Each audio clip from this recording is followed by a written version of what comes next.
नमस्कार, आदाब, सत श्री अकाल, सलाम, वड़क्कम, जय भीम, जय भारत, जय संविधान। हम हैं रुद्रेश कुमार निगम, वरिष्ठ सामाजिक कार्यकर्ता, मार्गदर्शक एवं सलाहकार। साथियों, आज जन चौपाल कार्यक्रम के तहत आज हम आए हैं ग्राम सभा मिसरवलिया, पोस्ट रौजा, थाना कोतवाली, ब्लॉक सदर, जिला गाजीपुर, उत्तर प्रदेश के आज इस कार्यक्रम स्थल पे आए हैं। और इस आज के कार्यक्रम की अध्यक्षता हमारे इस मिसरवलिया ग्राम सभा के बहुत ही सम्मानित और वरिष्ठ जो जन है वह है मानवर कृत राम जी। इनकी अध्यक्षता में आज का कार्यक्रम जो है कि आयोजित किया जा रहा है। साथियों, आज के कार्यक्रम में जो हमारे टीम के साथी हैं उसमें हमारे साथी हैं संजय गौतम जी, मल्लन राम बिंद्रा जी, शिव बचन राम जी, योगेश कुमार जी, मुकेश भारती जी और हमारे सम्मानित साथी अरविंद कुमार भारती जी। ये तमाम साथी हैं जो आज जन चौपाल के कार्यक्रम को जो है कि आयोजित कर रहे हैं। तो आज हम यह कार्यक्रम की शुरुआत करते हैं। जैसा कि आप लोगों को बताया गया कि आप लोगों को एक जो है कि 4 पन्ने का एक जो है सेट दिया गया है, जिसमें पहला जो था वह था संविधान के उद्देश्य का, जिसको कि हम लोगों ने अपना यह ग्रंथ मान करके, जो कि एशिया का सबसे बड़ा ग्रंथ है, भारत का ही नहीं पूरे विश्व का सबसे बड़ा ग्रंथ अगर कोई है तो वह है भारत का संविधान। हम लोगों ने उसकी शपथ लेकर के यह कसम खाया है कि आज के बाद से हम अपने परिवार के बारे में अच्छा सोचेंगे, समाज के बारे में अच्छा सोचेंगे, देश के बारे में अच्छा सोचेंगे और हमेशा लोगों की भलाई के लिए हमेशा आगे काम करेंगे। इसमें एक पन्ना दिया हुआ है, जो दूसरा है वह जो हमने आप लोगों को दिया है उसमें है यह धाराएं। दूसरे पन्ने में इसमें धाराओं का जिक्र किया गया है कि आपके आसपास जीवन में जो घटनाएं घटित होती हैं वह धाराएं क्या लगती हैं। जैसे किसी ने चोरी कर लिया, किसी ने झूठ बोल दिया, किसी ने झगड़ा कर लिया, किसी ने मार दिया, किसी ने हमारी माँ बहन के साथ कोई दुर्व्यवहार कर दिया, छेड़छाड़ कर दिया। ऐसी धाराओं को इसमें हमने इंगित कर रखा है ताकि आप लोगों को पता चले कि किस धारा के तहत हमारे बीच में कोई घटना घटित हो रही है। तो जब हम शासन प्रशासन में जाते हैं तो वहाँ ताव से बता सकते हैं कि साहब अगर किसी ने झूठ बोला है तो हम कह सकते हैं कि इसने हमारे साथ 420 का जो है 420 इसको बोलते हैं 420 धारा का इसने जो है कि अपमान किया है। तो हम लोग इस तरह से जा करके वहाँ पे उल्लेख कर सकते हैं। तीसरी चीज है कि जब बाबा साहब अपने जीवन काल में आप जब बाल्यावस्था में थे, जब शिक्षा ग्रहण कर रहे थे और देश दुनिया को देख रहे थे, उनके साथ बहुत बड़ा दुर्व्यवहार है। छूत अछूत जो कहा जाता है, दलितों जैसा व्यवहार किया जाता था, उन्हें पढ़ने नहीं दिया जाता था। जिस स्कूल में वो जाते थे वहाँ का मास्टर जो है उन्हें स्कूल के बाहर रखा था, क्योंकि वह कहा जाता था कि तुम अछूत हो, तुम दलित हो, अंदर नहीं बैठ सकते हो। तो बाबा साहब ने जब पढ़ लिख करके ऑक्सफोर्ड यूनिवर्सिटी से, और कहा जाता है उनके बारे में कि बाबा साहब ने 16 डिग्रियां हासिल की, 9 भाषाओं का ज्ञान रहा और ऐसी कोई चीज नहीं थी जिसको कि वह जानकारी नहीं रखते थे। इसीलिए उनको बोला जाता था सिंबल ऑफ नॉलेज। बाबा साहब को हमेशा सिंबल ऑफ नॉलेज की संज्ञा दी जाती थी। तो बाबा साहब ने अपने जीवन काल में एक बात कहा कि हम हिंदू धर्म में पैदा हो गए, वह मेरे बस में नहीं था, लेकिन मरने से पहले हम हिंदू धर्म में नहीं मरेंगे। तो बाबा साहब ने अपने लाखों अनुयायियों के साथ 14 अक्टूबर 1956 को उन्होंने जो है बौद्ध धर्म को अपना लिया था नागपुर की सरजमी पे। बाबा साहब ने बौद्ध धर्म ग्रहण करने के बाद 22 प्रतिज्ञाएं हम लोगों के सामने जो है किया था, जिसमें बाबा साहब ने लिखा हुआ था, पहला ही लाइन लिखा है कि मैं ब्रह्मा विष्णु और महेश को भगवान नहीं मानूंगा, ना ही मैं इनका कभी पूजा करूंगा। इस तरीके से करते करते बाबा साहब ने जो 22 प्रतिज्ञाएं लिया था। उसके बाद एक सेट हमने दिया हुआ है जो कि पंचशील का पन्ना है। तथागत गौतम बुद्ध ने पंचशील का जो सिद्धांत दिया था उसका मैं हिंदी रूपांतरण बता दे रहा हूँ। मैं प्राणी हिंसा से विरत रहने की शिक्षा ग्रहण करता हूँ, यानी मैं जीव हत्या नहीं करूंगा। मैं चोरी से विरत रहने की शिक्षा ग्रहण करता हूँ, कभी चोरी नहीं करूंगा, झूठ नहीं बोलूंगा। मैं पर स्त्री से विरत रहने की शिक्षा ग्रहण करता हूँ, मैं झूठ से विरत रहने की शिक्षा ग्रहण करता हूँ। मैं सुरा, कच्ची शराब या पक्की शराब आदि नशीली चीजों के सेवन से विरत रहने की शिक्षा ग्रहण करता हूँ। यह बाबा साहब ने और हमारे जो तथागत गौतम बुद्ध हैं उन्होंने यह जो है कि संदेश दिया था, उपदेश दिया था, ताकि हमारे समाज का भला हो सके। एक पेपर हमने आप लोगों को दिया है जन चौपाल का, जिसमें कि बहुत सारी बातें लिखी हुई हैं। आज हम लोग उन्हीं बातों पे जो है कि जिक्र करेंगे ताकि हमारे समाज के लोगों को पता चले तो पहला तो यही है कि जो संविधान का यह रखा हुआ है, संविधान ने ही हम लोगों को आज यहाँ पे उठने बैठने, खाने पीने, पढ़ने लिखने, बिजनेस व्यापार, रोजी रोजगार करने का जो अधिकार मिला है वह किसी देवी देवता के बलबूते नहीं मिला है, किसी धार्मिक ग्रंथ के बलबूते नहीं मिला है।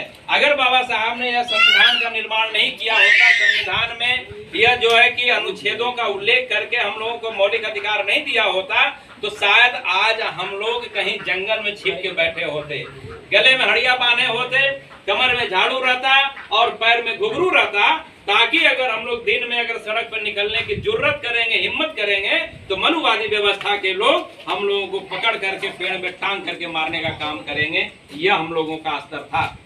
हमारे महापुरुषों ने संघर्ष किया, हमारे बाप दादा ने उनके संघर्षों का जो है पालन किया। आज हम लोगों को पैंट शर्ट टाई कोट जूता मोजा पहनने का, कुर्सी पे बैठने का, खटिया पे बैठने का अधिकार मिला हुआ है। संविधान ने हम लोगों को बहुत सारे मौलिक अधिकार दे रखे हैं, जिसमें पढ़ने का अधिकार सबसे पहला बाबा साहब ने दिया हुआ है। उसके बाद घर में रहने का अधिकार, पहले हम लोगों को पक्के मकान में भी रहने का अधिकार नहीं था, शादी ब्याह करने का अधिकार नहीं था, गहना गुड़िया बनाने का अधिकार नहीं था, शस्त्र रखने का अधिकार नहीं था, खेती बाड़ी करने का अधिकार नहीं था। तो बाबा साहब ने संविधान में हम लोगों को यह सारे अधिकारों को दे रखा, ताकि हमारे लोग इस संविधान के अधिकार से, दिए गए मौलिक अधिकार से अपने जीवन में खुशहाली लावे, अपने जीवन को प्रगति करे, आगे बढ़ावे। सबसे बड़ा चीज बाबा साहब, आप लोगों को पता होगा, हम लोग जब टीवी उवी पे देखते हैं, कभी यूट्यूब पे देखते हैं, तो उसमें बाबा साहब ने हम लोगों को मत का अधिकार दिलवाया था, मतलब वोट का अधिकार दिलवाया था। आज जब 5 साल पे जब वोट का समय आता है, तो हम लोग बाबा साहब के संघर्षों को भूल जाते हैं, अपने महापुरुषों के संघर्षों को भूल जाते हैं, अपने बाप दादा के कष्टों को भूल जाते हैं, क्योंकि संविधान ने आज ताव से कुर्सी पर बैठने का अधिकार दे दिया है, तो उस वोट के अधिकार को भूल जाते हैं। जब 5 साल में एक बार वोट का समय आता है, तो हमारे लोग क्या करते हैं कि अथा पौवा पे, 1000 रुपए पे, चूड़ी पे, बिंदी पे, साड़ी पे वो अपना वोट एक बेच देते हैं। उन्हें नहीं पता कि यह एक वोट की वैल्यू जो हम लोगों को मिली है, वोट देने का अधिकार जो मिला है, वह बाबा साहब ने ऐसे ही नहीं दिया, वह बड़ी मशक्कत किया था उन्होंने। गोल में सम्मेलन लंदन में हो रहा था, और उस समय हम बताना चाहते हैं, हमारे यहाँ जो माता बहनें बैठी हुई हैं, वह बात को समझ नहीं पाती हैं। गोल में सम्मेलन में जब लंदन के में जो है कि मताधिकार के प्रयोग के लिए बाबा साहब को जाना था, तो हम बताना चाहते हैं कि बाबा साहब के बच्चे जो थे वह लगातार जो है कि बाबा साहब की अनुपस्थिति में जो है कि बच्चे की मौत हो रही थी। अंतिमवा जो बच्चा उनका था वह भी काफी गंभीर रूप से बीमार था, और बाबा साहब को उसी रात गोल में सम्मेलन के लिए लंदन में जाना था। उनकी पत्नी रमाबाई ने उनसे निवेदन किया, रो करके कहा कि बाबा साहब, तुम्हारा ये अंतिम बच्चा अगर तुम ध्यान नहीं दोगे तो मर जाएगा, और तुम जो है कि समाज के चक्कर में अपने परिवार को ध्यान नहीं दे रहे हो। तो बाबा साहब ने एक बात कहा कि अगर आज हम एक बच्चे के चक्कर में पड़ेंगे तो हमारे देश के करोड़ों बच्चे जो है कि मर जाएंगे। तो बाबा साहब ने उस परिस्थिति में भी गोल में सम्मेलन लंदन में जा करके हम लोगों को यह मताधिकार का प्रयोग यानी वोट का अधिकार दिलवाया। आज हम लोग ताव से वोट देते हैं, लेकिन उसकी कीमत नहीं समझते हैं। 5 साल में एक बार कोई आता है, प्रधानी का ही चुनाव क्यों न हो, जिला पंचायत हो, सांसदी हो, विधायकी हो, आता है, वह एक लालच देता है, 1000 रुपए, आधा पौवा देता है, और हम बिक जाते हैं। और वोट देने के बाद जब कोई चोर जीत जाता है, और जब हमारा खड़ंजा खराब होता है, नाली खराब होती है, जब उससे कहने जाते हैं, वो कहता है कि आज के बाद से आइंदा मेरे दरवाजे पे आना मत, जब तुमने वोट दिया था तो हमने तुमको 2000 रुपया दिया था, 2000 में तुम नाली बनवा लो जा करके। तो हमें इस पे ध्यान देने की जरूरत है। यह वोट की ताकत इतनी बड़ी ताकत है कि अगर हम लोगों ने वोट की वैल्यू को समझ लिया तो आज हमारे लोग शासन सत्ता पे काबिल हो सकते हैं। कहा जाता है कि मनुवादी व्यवस्था के लोगों ने न्यायपालिका, कार्यपालिका जैसी बड़ी बड़ी चारों स्तंभ जो हैं, चाहे वह मीडिया हो, सोशल मीडिया हो, हर जगह उनका जो है कि कब्जा हो गया है। आप देखते होंगे टीवी में, पेपर में, न्यूज में सिर्फ झूठी खबरें आती रहती हैं। वहाँ पता चलता है कि हमारे बीच में कोई घटना घटित हो रही है और टीवी में कुछ और दिखाया जा रहा है। मनुवादी व्यवस्था के लोग हमारे माँ बहनों के साथ अत्याचार करते हैं, उनकी हत्या कर देते हैं, और टीवी में दिखाया जाता है कि नहीं, गलती उनकी नहीं, हमारे समाज की माँ बहन बेटियों की थी। तो यह वोट का अधिकार है, इस पे हमें ध्यान देने की जरूरत है। हमारी माताएं बहनें हैं जो यहाँ पे कुछ बैठी हुई हैं, जो बात को समझती नहीं है कि उनको हम बताना चाहते हैं कि आज से 200-250 साल पहले हमारे समाज की महिलाओं को कपड़ा पहनने का अधिकार नहीं था। बकरी से और जानवरों से भी बदतर अधिकार था। उन्हें कमर के ऊपर कपड़ा पहनने का अधिकार नहीं दिया गया था साथियों। तो बाबा साहब ने जब यह संविधान का निर्माण किया तो बाबा साहब ने हिंदू कोड बिल का निर्माण करके महिलाओं को जो है कपड़ा पहनने का अधिकार, पढ़ने लिखने का अधिकार, समानता का अधिकार, स्वतंत्रता का अधिकार, बराबरी का दर्जा, यहाँ तक कि उन्हें नौकरी करने का अधिकार और कंपनियों में, फैक्ट्रियों में खुद का जो है कि कारोबार करने का अधिकार हिंदू कोड बिल के हिसाब से महिलाओं को दिया गया। आज महिलाएं मंदिर में जाके माथा पटकती हैं, देवी देवता के सामने माथा पटकती हैं और दुनिया भर का जो है कि व्रत रखती हैं। लेकिन हम यह पूछना चाहते हैं, हम मना नहीं करते हैं, जो करना है वह करें, हम मना नहीं करते, लेकिन हम बस यह जानना चाहते हैं कि अगर एक भूखा बच्चा मंदिर में जा करके अगर वहां माथा पटके तो क्या उसमें से कोई निकल करके कहेगा कि बेटा उठो, तुम्हें भूख लगे, हम रोटी दे रहे हैं?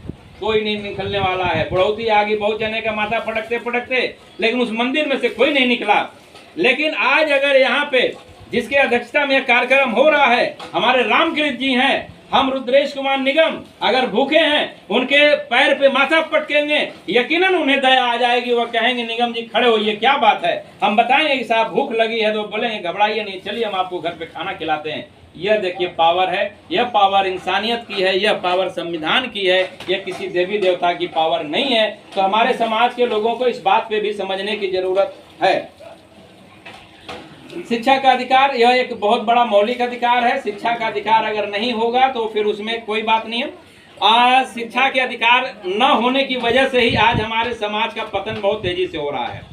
हमारे बच्चे जो हैं छोटे छोटे हैं, हम यह नहीं कहते कि नहीं यहाँ गरीबी के दौर से हम नहीं गुजर रहे हैं, लेकिन गरीबी के दौर से क्या केवल हमें हमारी समाज गुजर रहा है? अरे SC ST OBC और माइनॉरिटी सभी के लोग गुजर रहे हैं। मनुवादी व्यवस्था के जो लोग हैं उसमें भी गरीब होते हैं, लेकिन फिर भी वो अपने बच्चे को काम धंधा पर नहीं भेजते हैं, वो अपने बच्चे को पढ़ाई पे ध्यान देते हैं, स्कूल में भेजते हैं और इधर उधर नहीं भेजते हैं। लेकिन हमारे लोग नहीं ध्यान देते हैं। तो यह जो शिक्षा का अधिकार मिला है उस पर जो है कि ध्यान देने की जरूरत है। सरकार ने बहुत सारी योजनाएं पढ़ाई के लिए चला रखा है, स्कॉलरशिप छात्रवृत्ति देता है, उस पर ध्यान देने की जरूरत है, ताकि आप अपने पढ़ाई को, अपने बच्चों को लंदन अमेरिका कहीं भेजना हो तो भेज सकते हैं। इसी संविधान ने आपको स्वस्थ रहने का भी अधिकार दे रखा है, जिसके लिए आप देखते होंगे सरकारी हॉस्पिटल बने हुए हैं, जिला चिकित्सालय बना हुआ है कि आपके समाज का कोई व्यक्ति अगर बीमार होता है तो वह जा करके वह निःशुल्क जो है वह दवा दारू इलाज करवा सकता है। वह संविधान की देन है, वह किसी देवी देवता की देन नहीं है। तो आज जो भी हमारे यहाँ थाना कचहरी न्यायालय बने हुए हैं वह बाबा साहब की ही देन है, जो कि बने हुए हैं। आज हम लोग उसी के वजह से ले रहे हैं। बाकी संविधान से हमारे सरकार की तरफ से कुछ समाज कल्याण ऑफिसों का निर्माण किया गया है। समाज कल्याण विभाग से आप जा करके अपने रोजगार, कारोबार, रोजी रोटी के लिए वहाँ पे व्यवस्था कर सकते हैं। महिलाओं के लिए सरकार ने बहुत सारी योजनाएं चलाए हुआ है। जो हमारे घर में पढ़ी लिखी महिलाएं हैं, यूनियन बैंक ऑफ इंडिया की जो एक शाखा है वह ट्रेनिंग दे करके उनको रोजगार देने की व्यवस्था बनाए हुए है। वह वहाँ जा करके अपना जो है कि अगर कोई ब्यूटी पार्लर खोलना चाहता है, कोई तेल साबुन बनाना चाहता है, कोई जो है सौंदर्य प्रसाधन की चीज बनाना चाहता है, तो उसके लिए सरकार ने बहुत सारी योजनाएं दे रखा है। हमारे समाज के जो पढ़े लिखे नौजवान बेरोजगार हैं उनके लिए समाज कल्याण से रोजगार करने के लिए वहाँ पे जो है कि पैसे मिलते हैं। उनको जो है आजकल ई टोटो ई रिक्शा जो चल रहा है उसके लिए अनुसूचित समाज कल्याण विभाग की तरफ से आधे पैसे के छूट पे उन्हें वह व्यवस्था उपलब्ध करवाई जा रही है। अगर आप 1 लाख रुपए का वहां से सहयोग लेते हैं तो आपको 50,000 रुपए की छूट मिलेगी। सिर्फ 50,000 रुपए ही आपको कमा के जमा करना है। यह व्यवस्था वहां पे दी गई है। बाकी हमारे जो महापुरुष हैं, हम लोग बहुत सारी किताबें पढ़ते हैं, टीवी में जो सीरियल देखते हैं, रामायण गीता महापुराण, उसको बंद करने की जरूरत है। आप अपने समाज के जो हमारे महापुरुष हैं, हमारे जो है ज्योतिबा फुले जी हैं, छत्रपति साहू जी महाराज हैं, वहाँ पे हमने बहुत सारी फोटो, कबीरदास, रविदास जी, गुरु नानक जी, ऐसे बहुत सारे लोगों की फोटो लगा रखा है। सरदार भगत सिंह जी हैं, मानवर कांशीराम साहब हैं, APJ अब्दुल कलाम जी हैं। यह हमारे समाज के ऐसे लोग हैं जिन्होंने हमारे समाज को आगे बढ़ाने में बहुत ज्यादा रोल अदा किया। तो हमें इसको पढ़ने की और समझने की जरूरत है। अभी हमारे योगेश जी ने अपने वक्तव्य में बहुत अच्छी बात कही कि हम लोगों को भाईचारे पे भी ध्यान देने की जरूरत है। हम लोग छोटी छोटी बातों पे नाराज हो जाते हैं और अपने ही सगे भाई से, अपने सगे माँ बाप से नाराज होकर के बोलना चालना बंद कर देते हैं। संविधान ने उसके लिए भी आप लोगों को पावर दे रखा है। अगर आपके अंदर कोई मनमुटाव है भाई, जब सीधी सीधी बात है कि जब व्यक्ति 18 साल की उम्र पूरा कर ले रहा है, शादी ब्याह हो जा रहा है, उसे खुद कमाना है, खुद खाना है, तो झगड़ा किस बात का करना है? अरे आप कमाओ, आप खाओ, लेकिन कम से कम अपने परिवार में एकता बना के रखो। अगर कहीं कोई मनमुटाव हो रहा है तो उसे आपसी में बैठ करके समझने बूझने की जरूरत है। समाज में एकजुटता बनाए रहने की जरूरत है, क्योंकि मनुवादी व्यवस्था के लोगों ने हमेशा इस बात का ध्यान रखा कि उनके अंदर जब कोई झगड़ा होता है तो वह आपस में बैठ करके सुलह समझौता कर लेते हैं, वह किसी बाहरी को इन्वॉल्व नहीं करते हैं। हमारे यहाँ अगर कोई ऐसी बात होती है तो लोग अपने लोगों को छोड़ करके दूसरे लोगों को बुला लेते हैं। इस पे भी ध्यान देने की जरूरत है साथियों। बाबा साहब ने अपने जीवन काल में बहुत ही महत्वपूर्ण बात कही थी, शिक्षित बनो, संगठित बनो और संघर्ष करो। हमारे लोग जस्ट उल्टा काम करते हैं, पहले जाके झगड़ा कर लेते हैं, कपार फड़ोवल कर लेते हैं, उसके बाद थाना फौजदारी जब पहुंचते हैं तो दरोगा कहता है कि बेटा तू आए हो नेतागिरी करने, उठा के उल्टे में बंद कर देता है। इसीलिए बाबा साहब ने कहा था कि पहले पढ़ने पे जोर दो, अपने पढ़ो, बच्चों को पढ़ाओ, अपने परिवार को पढ़ाओ, समाज को पढ़ाओ, उसके बाद संगठित हो जाओ, एकजुट रहो, ताकि बाहरी कोई आकर के आपके ऊपर आक्रमण न करने पावे। तो जब आप शिक्षित रहेंगे, संगठित रहेंगे, तभी जाकर के आप संघर्ष करने के लायक होंगे। अंतिम में बाबा साहब ने एक बात कही थी, यहाँ पे जो चित्र हमारा लगा हुआ है, आप चित्र पे या तो हम लोग एक तरीके से बस यहाँ एक भावनात्मक या जो है कि माल्यार्पण करते हैं, चित्र लगाते हैं, लेकिन बाबा साहब ने कहा था कि आप हमारे चित्र पे नहीं, चरित्र पे ध्यान दीजिए। यानी अगर हमारा अच्छा कर्म है, हमारा अच्छा व्यवहार है, हमारा अच्छा सोच है, आप उसका पालन करिए, उसका जो है कि उपयोग करिए, ताकि आप आगे बढ़ें, बेहतर बने, अपने जीवन को जो है कि सुरक्षित करें। लास्ट में हमने उसमें एक दे रखा है सूचना का अधिकार, आरटीआई। अगर आपको लगता है कि आप किसी समाज विभाग से परेशान है, किसी कर्मचारी से परेशान है, उसके खिलाफ आरटीआई लगा करके उसका पूरा ब्यौरा मांग सकते हैं कि उसने कहाँ से पैसा कमाया, कहाँ से घर बनाया, या वह क्यों जो है कि इस तरह सरकारी संपत्ति का दुरुपयोग कर रहा है, आरटीआई के तरफ कर सकते हैं। में हेल्पलाइन नंबर हमने लिखा हुआ है 101, 102, 108, 112, 1070, 1090, 1098 और 1076 नंबर। 1076 नंबर महिलाओं के लिए है कि अगर कोई महिला प्रताड़ित हो रही है, कोई उन्हें परेशान कर रहा है, तो 1076 पे फोन करेंगे। 15 मिनट के अंदर पुलिस आपके दरवाजे पे आ जाएगी और वह दोषी व्यक्ति को पकड़ करके थाने ले जाएगी। तो ऐसी तमाम बातें हैं। हम आज आप लोगों के गांव में यह कार्यक्रम जो है कि सफलतापूर्वक आयोजित हुआ। आप लोगों ने इतने ध्यान से कार्यक्रम को देखा और समझा, और जो है कि आप लोगों ने अपना बहुमूल्य समय दिया, कीमती समय दिया। इसके लिए आप लोगों का तहे दिल से हम शुक्रगुजार हैं। बहुत बहुत धन्यवाद आप लोगों को कि आप लोगों ने जन चौपाल कार्यक्रम के तहत संविधान, समाज, समस्या और समाधान के कार्यक्रम पे आप लोगों ने फोकस करते हुए इस कार्यक्रम को सफल बनाया। आज की अध्यक्षता कर रहे हम अपने मानवर रामकृत जी का जो है कि तहे दिल से शुक्रगुजार हैं। हमारे जो मीडिएटर साथी हैं अनिल कुमार भारती जी का भी हम बहुत सहयोगी हैं, सम्मान करते हैं। हमारे जो वरिष्ठ साथी हैं जो कार्यक्रम का आयोजित करने में हमेशा साथ देते हैं, उनका भी हम तहे दिल से शुक्रिया अदा करते हैं, सम्मान करते हैं। इन्हीं सब बातों के साथ आज के हम अपने इस कार्यक्रम का विराम करते हैं। जय भीम, जय भारत, जय संविधान।